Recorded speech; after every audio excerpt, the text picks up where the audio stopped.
السلام علیکم دوستو، میں آپ کو اہرام مصر کی دلچسپ کہانی سنانے آیا ہوں۔ اہرام مصر، جو دنیا کے قدیم ترین اور پراسرار مقامات میں سے ایک ہے، اسے 2580 قبل مسیح میں پرانی سلطنت کے دور میں تعمیر کیا گیا تھا۔ اہرام قدیم مصر کے فرعونوں کے لیے مقبرے کے طور پر تعمیر کیے گئے تھے، جن کے بارے میں خیال کیا جاتا تھا کہ وہ زمین پر دیوتا تھے۔ سب سے بڑا اہرام، گیزا کا عظیم اہرام، حیرت انگیز طور پر 481 فٹ اونچا ہے اور اسے بنانے میں 20 سال لگے۔ اہرام مصر ایک انجینئرنگ کا کمال ہے اور قدیم مصریوں کے جدید علم اور مہارت کا ثبوت ہے۔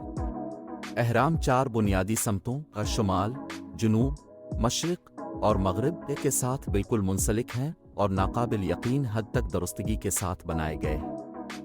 اہرام مصر کو قدیم دنیا کے 7 عجائبات میں سے ایک اور یونیسکو کے عالمی ثقافتی ورثے میں